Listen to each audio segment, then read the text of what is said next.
Dear students, teach from ഹാർട്ടിൽ political സയൻസിൻ്റെ questions ഉൾപ്പെടുത്തിക്കൊണ്ടുള്ള വീഡിയോ ആണ്. അതായത് 8 മാർക്കിൻ്റെ 20 ക്വസ്റ്റ്യൻസ് ഉൾപ്പെടുത്തിക്കൊണ്ടുള്ള ഒരു വീഡിയോ ആണ് ഇന്നത്തെ ക്ലാസ് എന്ന് പറയുന്നത്. ഇനി തൊട്ടടുത്ത ദിവസങ്ങളിൽ 2 മാർക്കിൻ്റെയും അതുപോലെ 5 മാർക്കിൻ്റെയും ക്വസ്റ്റ്യൻസ് ഉൾക്കൊള്ളിച്ചുകൊണ്ടുള്ള വീഡിയോസ് വരുന്നതായിരിക്കും. നന്നായിട്ട് പഠിക്കുക. പൊളിറ്റിക്കൽ സയൻസിലെ ഏതെങ്കിലും ഒരു ഓപ്ഷണൽ മൊഡ്യൂൾ സെലക്ട് ചെയ്ത് 15 മാർക്ക് നേടുന്നതിന് വേണ്ടി അത് ഫുള്ളായി തന്നെ പഠിക്കുക. ബാക്കി ക്വസ്റ്റ്യൻസ് മുന്നേയുള്ള ഒരുപാട് ക്വസ്റ്റ്യൻസ് പ്രീവിയസ് ക്വസ്റ്റ്യൻസിനെ ആശ്രയിച്ചിട്ട് അല്ലെങ്കിൽ ഒരുപാട് വർക്കൗട്ട് ചെയ്തിട്ടാണ് ഏറ്റവും പ്രധാനപ്പെട്ട 20 ക്വസ്റ്റ്യൻസ് ഞാൻ നിങ്ങളിലേക്ക് എത്തിക്കുന്നത്. അപ്പോൾ നന്നായി പഠിക്കുക. ഈ പ്രധാനപ്പെട്ട ക്വസ്റ്റ്യൻസ് മാത്രം ഒന്ന് നോക്കിയാൽ തന്നെ നിങ്ങൾക്ക് നല്ല മാർക്ക് സ്കോർ ചെയ്യാനായിട്ട് സാധിക്കും. നമ്മുടെ ചാനൽ ആദ്യമായി കാണുന്നവരാണെങ്കിൽ സബ്സ്ക്രൈബ് ചെയ്യുക, സപ്പോർട്ട് ചെയ്യുക. ഇനി നമുക്ക് വീഡിയോയിലേക്ക് പോകാം. First question, discuss the role of caste system in Indian politics. Indian രാഷ്ട്രീയത്തിലെ കാസ്റ്റ് സിസ്റ്റത്തിൻ്റെ ജാതീയതയുടെ പങ്ക് അതിനെക്കുറിച്ച് എഴുതാനായിട്ടാണ്. അത് മൊഡ്യൂൾ 5 ചാപ്റ്റർ 22 ആണ്. രണ്ടാമത്തെ question, explain the role and importance of national human right commission. അതായത് ദേശീയ മനുഷ്യാവകാശ കമ്മീഷൻ്റെ പ്രാധാന്യത്തെയും പങ്കിനെയും കുറിച്ച് എക്സ്പ്ലെയിൻ ചെയ്യാനായിട്ടാണ്. അത് മൊഡ്യൂൾ 5 ആണ്, chapter 25.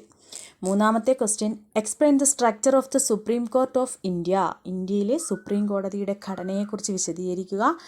Discuss its appellate and advisory jurisdiction. അതായത് ഈ സുപ്രീം കോടതിയുടെ ഉപദേശക നിയമ അധികാരങ്ങളെക്കുറിച്ചും അതുപോലെ അപ്പീൽ അധികാരത്തെക്കുറിച്ചുമൊക്കെ എഴുതാനായിട്ടാണ്. അത് മൊഡ്യൂൾ 3 ചാപ്റ്റർ 12. നാലാമത്തെ question, discuss the executive and legislative powers of the president of India. Indian പ്രസിഡൻറ്റിൻ്റെ നിയമനിർമ്മാണപരവും കാര്യനിർവഹണപരവുമായിട്ടുള്ള അധികാരങ്ങളെക്കുറിച്ച് എഴുതാനാണ്. അത് മൊഡ്യൂൾ 3 ചാപ്റ്റർ 10 ആണ്. അഞ്ചാമത്തെ question, discuss the right to equality. സമത്വത്തിനുള്ള അവകാശത്തെക്കുറിച്ച് എഴുതുക. മൊഡ്യൂൾ 2 നിന്നും ചാപ്റ്റർ 6. ആറാമത്തെ question, explain the legislative and administrative relations between the union and the states. നമുക്കറിയാം കേന്ദ്രഭരണവും അതുപോലെ തന്നെ സംസ്ഥാനങ്ങളും അല്ലേ. അപ്പോൾ കേന്ദ്രവും സംസ്ഥാനങ്ങളും തമ്മിലുള്ള ഭരണപരവും നിയമപരവുമായിട്ടൊക്കെയുള്ള ബന്ധത്തെക്കുറിച്ച് എക്സ്പ്ലെയിൻ ചെയ്യാനാണ്. Module 2 chapter 8. Question number 7, explain Marxism, describe it's main postulates. അതായത് മാർക്സിസത്തെക്കുറിച്ച് എഴുതാനും അതിൻ്റെ പ്രധാനപ്പെട്ട അംഗീകൃത തത്വങ്ങളെക്കുറിച്ച് എഴുതാനുമായിട്ടാണ്. മൊഡ്യൂൾ 1 ചാപ്റ്റർ 1 ആണ്. എട്ടാമത്തേത്, highlight the distinction between nation and nationality. ദേശവും ദേശീയതയും തമ്മിലുള്ള വ്യത്യാസത്തെക്കുറിച്ച് എഴുതുക. Module 1 chapter 3. ഒൻപതാമത്തെ question, how has India contributed to the United Nations significantly on disarmament explain. അതായത് യുണൈറ്റഡ് നാഷൻസിനൊപ്പം അന്താരാഷ്ട്ര സമാധാനത്തിനും നിരായുധീകരണത്തിനും വേണ്ടിയുള്ള ഇന്ത്യയുടെ പ്രവർത്തനങ്ങളെക്കുറിച്ച് എഴുതാനായിട്ടാണ്. Module 6 chapter 26. പത്താമത്തെ question, highlight the new opportunities that came up after the cold war to bring India and US closer to each other. Cold വാറിന് ശേഷമുള്ള ഇന്ത്യയുടെയും അമേരിക്കയുടെയും തമ്മിലുള്ള പരസ്പര സഹകരണത്തെക്കുറിച്ചൊക്കെ എഴുതാനായിട്ട് മൊഡ്യൂൾ 6 ചാപ്റ്റർ 27. 11ാമത്തെ question, explain the role played by the supreme court of India as custodian of civil liberties and protector of fundamental rights. അതായത് സുപ്രീം കോടതി എങ്ങനെയാണ് പൗരസ്വാതന്ത്ര്യത്തെയും അതുപോലെ ഫണ്ടമെൻ്റൽ റൈറ്റ്സ് മൗലിക അവകാശങ്ങളുടെ സംരക്ഷകനായും ഒക്കെ വർത്തിക്കുന്നത്, അതിനെക്കുറിച്ച് എഴുതാനായിട്ടാണ്. അത് മൊഡ്യൂൾ 3 ചാപ്റ്റർ 12 ആണ്. 10ാമത്തെ ക്വസ്റ്റ്യൻ നമ്മൾ പറഞ്ഞായിരുന്നു, മൊഡ്യൂൾ 6 ചാപ്റ്റർ 27 ആണ്. 11ാമത്തേത് മൊഡ്യൂൾ 3 ചാപ്റ്റർ 12.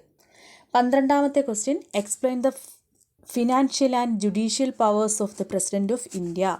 ഇന്ത്യൻ പ്രസിഡൻറ്റിൻ്റെ നീതിന്യായപരവും ധനകാര്യപരവുമായിട്ടുള്ള അധികാരങ്ങളെക്കുറിച്ച് എഴുതാനായിട്ടാണ്. Module 3 chapter 10. 3ാമത്തെ മൊഡ്യൂളിലെ 10ാമത്തെ ചാപ്റ്ററാണ്. Analyse the circumstances under which the national emergency can be imposed by the president of India.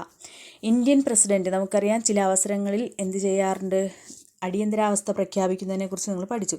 അപ്പോൾ ദേശീയ അടിയന്തരാവസ്ഥ പ്രഖ്യാപിക്കുന്നതിനുള്ള സാഹചര്യങ്ങൾ, അതിനുള്ള സർക്കംസ്റ്റാൻസസ്, അതിനെക്കുറിച്ച് എഴുതാനാണ്. അത് മൊഡ്യൂൾ 2 ചാപ്റ്റർ 9. വളരെ ഇമ്പോർട്ടൻ്റ് ആയിട്ടുള്ളൊരു ക്വസ്റ്റ്യനാണ്, ഒരുപാട് തവണ റിപ്പീറ്റ് ചെയ്ത് ചോദിച്ചിട്ടുള്ളതാണ്. 14-ാമത്തേത് examine any four salient features of Indian constitution that make India a federation. ഇന്ത്യയെ ഒരു സംയുക്ത ഭരണത്തിൻ്റെ അടിസ്ഥാനത്തിൽ അല്ലേ, അങ്ങനെ ഇന്ത്യൻ ഭരണഘടനയുടെ 4 പ്രധാന സവിശേഷതകൾ എഴുതാനായിട്ടാണ് നമ്മുടെ സംയുക്ത ഭരണത്തിൻ്റെ കീഴിൽ അല്ലെങ്കിൽ ഇന്ത്യൻ ഭരണത്തിനെ കുറിച്ചിട്ടുള്ള മൊഡ്യൂൾ 2 ചാപ്റ്റർ 5. 15-ാമത്തെ question explain any 4 types of equalities that have been included in right to equality. Right to equality, സമത്വത്തിന് വേണ്ടിയുള്ള അവകാശം, അതിൽ ഉൾപ്പെട്ടിരിക്കുന്ന 4 തരത്തിലുള്ള സമത്വത്തെക്കുറിച്ച് എഴുതാനായിട്ടാണ്, അല്ലെങ്കിൽ സമത്വ അവകാശത്തിൽ ഉൾപ്പെടുത്തിയിരിക്കുന്ന പ്രധാനപ്പെട്ട 4 സമത്വങ്ങൾ ഏതെല്ലാം എന്നാണ് മൊഡ്യൂൾ 2 ചാപ്റ്റർ 6. 16-ാമത്തെ question how and when can national emergency be proclaimed. എപ്പോഴാണ് അല്ലെങ്കിൽ എങ്ങനെയാണ്, ഏത് അവസരത്തിലാണ് ദേശീയ അടിയന്തരാവസ്ഥ പ്രഖ്യാപിക്കുന്നത്? Explain any 4 effects of its proclamation. ഇങ്ങനെ ദേശീയ അടിയന്തരാവസ്ഥ പ്രഖ്യാപിക്കുന്നത് കൊണ്ടുള്ള അതിൻ്റെ അനന്തരഫലങ്ങൾ അല്ലെങ്കിൽ അതിനെ തുടർന്നുണ്ടാകുന്ന സംഭവങ്ങൾ എഴുതാനാണ് മൊഡ്യൂൾ 2 ചാപ്റ്റർ 9. ഇത് ഇമ്പോർട്ടൻ്റ് ആയിട്ടുള്ള ക്വസ്റ്റ്യനാണ്, മിക്ക ക്വസ്റ്റ്യൻ പേപ്പറിലും റിപ്പീറ്റ് ചെയ്ത് ചോദിച്ചിട്ടുള്ളതാണ്. Question number 17 describe any 8 functions of Lok Sabha.